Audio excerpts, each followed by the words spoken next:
Bon, alors j'ai enduit presque tous les murs, il me reste juste un petit morceau de mur, celui qui est derrière moi, enfin tu vois pas là mais je te montrerai tout à l'heure. Un petit morceau de l'autre côté, ça va aller relativement vite. Là j'ai fait complètement le plafond et les deux grands murs. J'ai passé un coup de ponceuse sur le plafond, donc j'ai passé un coup de girafe absolument partout, j'ai dépoussiéré. À l'occasion, je vous mettrai un petit coup de polish.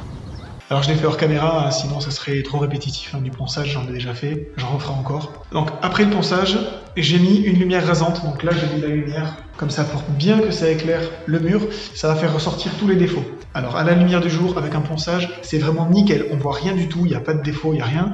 Seulement quand on met une lumière rasante, bah là on voit qu'il y a quelques défauts. Alors c'est surtout des petits griffures, des micro-manques, mais c'est vraiment pas grand chose. Donc là avec la lumière rasante, je vais réenduire très légèrement partout où il y a des défauts, et ensuite je poncerai très légèrement au grain de 140. J'ai fait la même chose au plafond, donc j'ai poncé avec la girafe, j'ai tout dépoussiéré, et pareil, quand on met une lumière rasante, on voit quelques défauts, surtout la jonction des bandes, alors là où il n'y a pas les bords amincis, on voit que ça fait une petite bosse. J'ai poncé, je vais légèrement recharger pour gommer au maximum ces défauts. Alors si vraiment on met le nez dessus avec une lumière hyper rasante, on verra encore une légère bosse, mais bon, dans l'ensemble, avec une lumière artificielle, avec une suspension ou des spots, hein, ça devrait aller largement. Donc voilà, je vais faire tout ça. Les conditions de lumière sont pas géniales puisque je travaille dans la pénombre avec une lumière rasante, donc je vais essayer de filmer, de faire en sorte que ce soit le plus visible possible. Allez, on fait ça, les dernières petites retouches d'enduit, et ensuite on attaque les murs restants. Allez, go!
Voilà, donc dans cette pièce, l'enduit a séché sur tous les murs, c'est vraiment d'une blancheur absolue. Alors j'ai pas encore poncé, j'ai fait quelques petites retouches, il faut les poncer maintenant. Mais là c'est vraiment super blanc et c'est super chouette. Je te montre ça, regarde.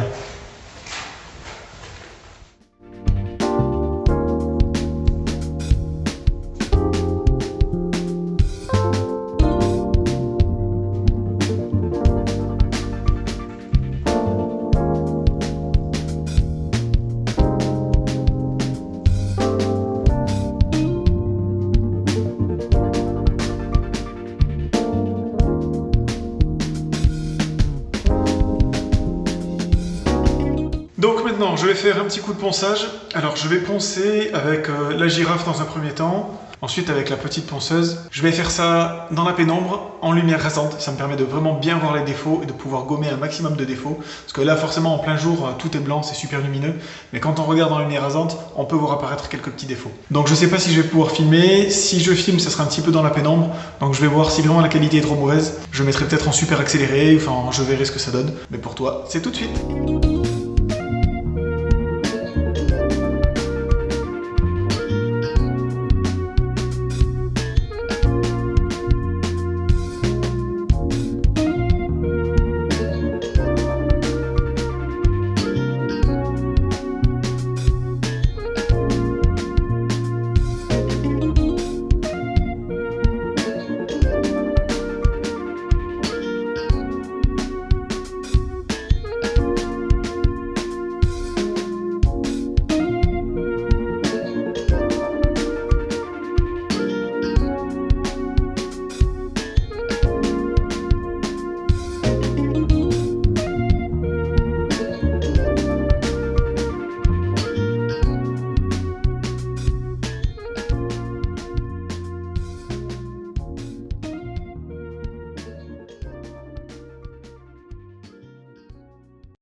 Bon, voilà, c'est complètement enduit. Enfin, cette pièce est complètement enduite. Juste derrière moi, il me reste un tout petit morceau à faire que je ferai tout à l'heure.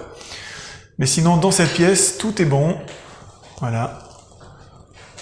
Alors, sincèrement, cet enduit Prestonet, c'est une tuerie. Il est vraiment super bien.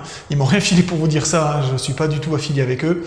Mais il est vraiment super bien, il s'applique super facilement. Il est d'une blancheur fantastique. On a presque l'impression que c'est déjà peint. Enfin, c'est vraiment très très bien. Donc ici, qu'est-ce qu'il me reste à faire?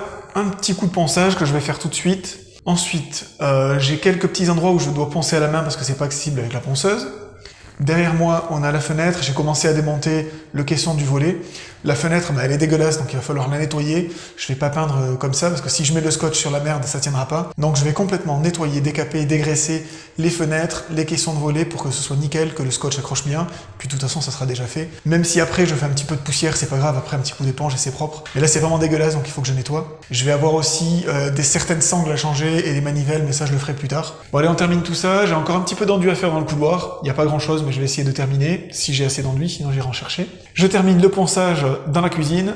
Ensuite, on s'occupe des fenêtres, donc je nettoie tous les plastiques. Et puis, quelques petites finitions de ponçage à la main. Super important, un gros dépoussiérage, donc un coup de balai partout, mur, plafond, absolument partout. Ensuite, un petit coup de chiffon humide pour enlever toute la poussière. Et ensuite, on pourra masquer et enfin faire la première couche d'impression quand on fait la peinture, c'est génial.